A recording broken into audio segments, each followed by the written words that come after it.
Hello বন্ধুরা, good night, শুভরাত্রি। সবাই কেমন আছো? আমি আছি মোটামুটি। এতক্ষণে চান দান করে এলাম, খেতে বসেছি। চলো আজকে কি রান্না করেছি দেখায়। বেশি কিছু রান্না না, কালকে চিকেন রয়ে গেছে, অনেকটাই রয়ে গেছে। আমাদের অত বেশি কেউ খায় না চিকেন। আমার তো এখন একদমই ভালো লাগে না চিকেন। আমার ছোটটার জন্য আনতে হয়। আজ শুধু আলু পটল দিয়ে পনিরের তরকারি করেছি। আলু পটল দিয়ে পনিরের তরকারি। নে সন্তু, তো তরকারি নিয়ে নে।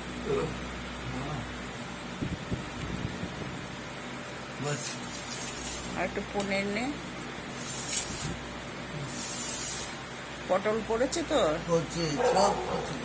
সব কিছু পড়েছে। আচ্ছা, ছোটটা উপরে খেতে বসেছে, ওর পায়ে ব্যথা করছে। আমি খেতে বসেছি।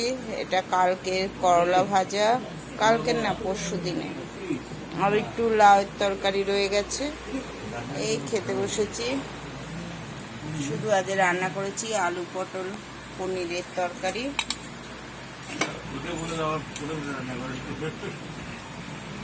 আজকে আমার ছোট ছেলে রান্না করেছে পনিরের তরকারি। সব কিছু জোগাড় করে দিয়েছি, ও করে নিয়েছে। আমি নিচে গেছিলাম কাপড় ধুতে। বলছে মা আমি রান্না করে নেবো।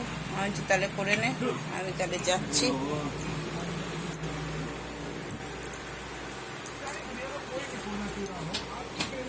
এখানে করলা ভাজা, এখানে একটু লাউয়ের তরকারি, আর এখানে চিকেন আজকেও থেকে যাবে, তো চিকেন কে খাবে। আর এখানে আলু পটল পনিরের তরকারি। বড় ছেলে খেতে বসেছে, খাচ্ছে। ছোট ছেলে উপরে খেতে বসেছে। ও নিচে বসতে পারে না, ওর পায়ের গিঁঠুতে ব্যথা হয়, সেই জন্য কখনো কখনো আমি যখন করি তখন বসে, কিন্তু রেগে যায়। ঠিক আছে বন্ধুরা, সবাই ভালো থেকো, সুস্থ থেকো। গুড নাইট, শুভরাত্রি। তরকারিটা কেমন হয়েছে বন্ধুরা সবাই জানাবে। আমার ছোট ছেলে বানিয়েছে, খেতে খুব টেস্ট হয়েছে। বড়মশাইকে খাইয়ে দিয়েছি, কালকের থেকে ভাত খাচ্ছে, খিচুড়ি খেতে চাইছে না। খেয়ে উঠে ওকে ওষুধ খাওয়াবো। ঠিক আছে বন্ধুরা, সবাই ভালো থেকো, সুস্থ থেকো।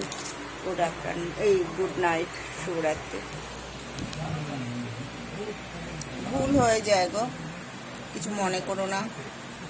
মানুষ মাত্রেই ভুল হয়, তাই না? এত কাজ করতে করতে থেকে যাই না, আর কি বলবো। তো দুপুরের খাওয়া বন্ধ হয়ে গেছে।